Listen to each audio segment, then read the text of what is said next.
I was thinking to myself, I'm like, what can I do? What can I do? How about Mr. Nightmare?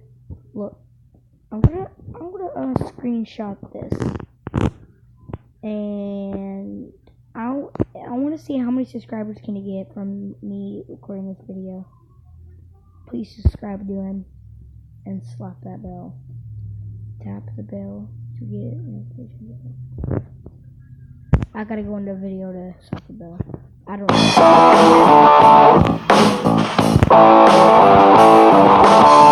I'll watch him. Subscribe to him. I'm gonna watch this one.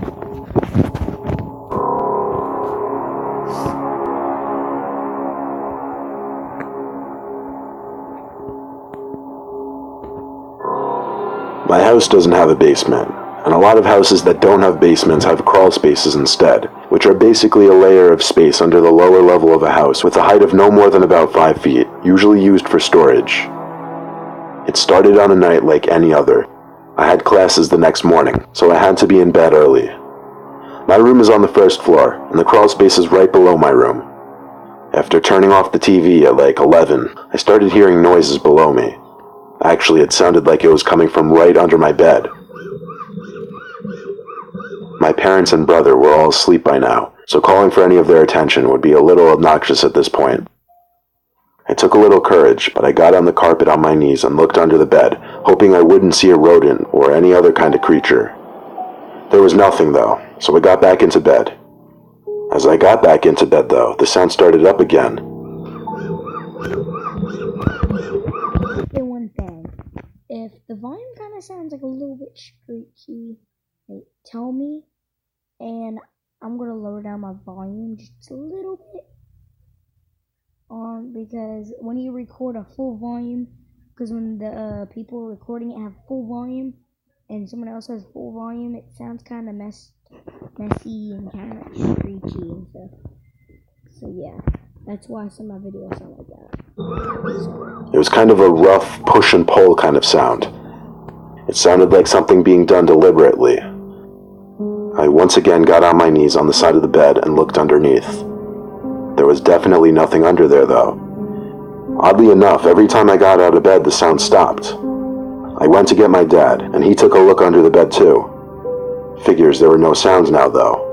He told me he'd check the crawl space the next day to see if one of the pipes were leaking or something. I didn't even think of it being something in the crawl space. The rest of that night it was quiet, so I fell asleep with ease. When I got home from class the next day, I spotted something sticking out from under my bed. I pulled it out, and it was a bag full of old papers from like elementary school. I planned on asking my mom why she would put that in my room, but I figured I'd just throw it back down in the crawl space and forget about it. Our crawl space has its entry door inside of our garage, and my dad tends to leave the garage door open a lot during the summer months. This was so he could work in there without having the lights on while also getting some fresh air. Sometime in the middle of the night, I woke up to sounds coming from below my room. Not my bed this time, but for some reason the sounds were especially clear this night. I knew now something had to be in the crawl space. After turning on my bedside lamp, I ran to get my dad out from bed, who was a bit irritated that I'd woken him up. He led me down to the garage and to the crawl space door. He opened the door and grabbed the flashlight that hung next to the door. As we looked inside of the crawl space, however, we noticed something strange. Light. Across the other side of the area. Light was seeping in from above. But that made no sense. There weren't supposed to be any holes in the floor. My dad crouch walked his way to the hole. And then he screamed. Hearing my dad scream with such fear and horror was the most disturbing thing I'd ever witnessed. I didn't know what he saw, but he screamed at me to open the garage door and get out of the house. I listened without asking questions. I stood in the driveway waiting. I heard a commotion inside of the house, including a scream from my mom. 5 minutes later, my dad and older brother came outside, holding a stranger in their grips. 5 minutes later, a police car pulled up to the house, and neighbors soon started coming outside to see what the commotion was. Let me explain what happened. When my father got to that hole in the ceiling of the crawl space, he realized it was a giant hole cut open right under my bed, and as he looked through it, he saw a masked man looking down at him. As my dad grabbed at the man's arms through the hole, He screamed for my older brother's help, who luckily came to my dad's aid. Without him, my dad could have easily been killed, because that man was carrying a handgun.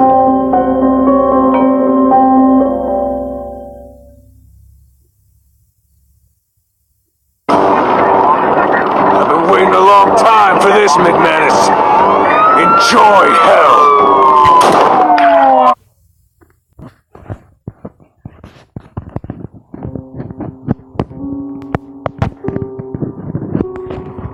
When I was 21, still living in my parents' house, my bedroom was actually supposed to be considered an extra room. It wasn't built with the intention of being a bedroom, more so a kind of downstairs storage room. However, I was the youngest, so I got the worst room.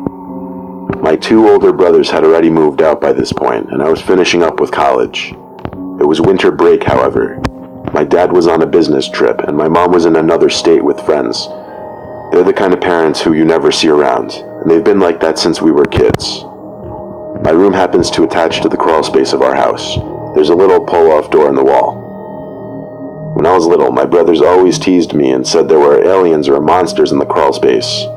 Sometimes as a kid, I'd get scared by the littlest of noises coming from inside the wall next to my bed. Eventually, I outgrew that fear, obviously. I was chilling in my room, just trying to finish up all the work for my classes, when I heard some muffled noise coming from the crawl space, like literally beyond the wall right next to my bed. It wasn't any kind of thumping or tapping or anything. It just sounded like some kind of sound that would come from a person's mouth. Of course, my heart started racing as I started freaking out over it. Given that I was home alone, I couldn't just call for my huge, intimidating dad to go in there. So I opened the door to the crawl space, and with my phone's flashlight, just aimed it in every direction in the crawl space while still standing by the doorway. I wasn't sure exactly what I was looking for, but after not being able to see anything or anyone from the doorway, I contemplated going deeper into the crawl space. But just then, there was a voice. Was I making sense there? Say, sometimes I talk too much, but let me tell you something right now. After nearly having a heart attack, I realized it was just one of those old talking Bubba toys. I didn't know what could have caused it to go off and start speaking, though. I was guessing it was deep in some old bag of toys somewhere, and something was putting pressure on the trigger button. I waited by the door for the talking to stop, and when it finally did, I shut the attic door again and got back in my bed. When the time came for me to go to sleep, I turned off my laptop and the light and rolled on my side. It wasn't long after that I heard the talking Bubba go off again inside the crawl space. Now that I knew what the sound was, it seemed much clearer. This was the last straw now. I had to get that toy out from whatever bag it was sitting in, or it would probably be going off all night. I went back to the crawl space door, and this time actually went inside. I followed the sounds of the toy's voice, and as I got to the big brown paper bag that seemed to be containing it, I saw two arms come out from the dark. Two arms that were stretched out forward, and there was a horrifying, deep scream that accompanied them. I was being lunged at. I screamed as I ran to the crawl space door and slammed it shut. It had a lock on it, thank God. A couple seconds after locking the door, there were bangs on the door that consistently came about every 2 seconds. The door didn't show any signs of giving, but I didn't stick around to find out if it would. I was upstairs already on the phone with the police, but I did notice the banging stopped downstairs. The police told me to wait, either inside a locked room or outside in a safe place like a car or a neighbor's house. I didn't want to be in the house anymore until the cops arrived, so I took the spare keys to my car from the key ring and went to sit in my car.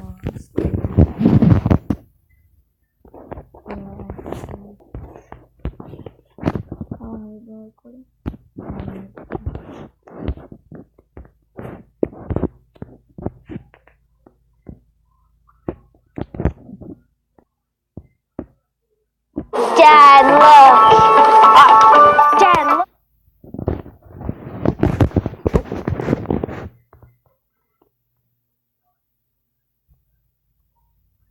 Why? Talk.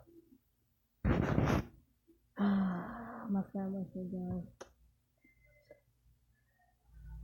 Rosie? Okay. Subscribe, hit the bell, and peace out. I gotta turn off my webcam real quick. Bounce on my phone. And yeah. Peace.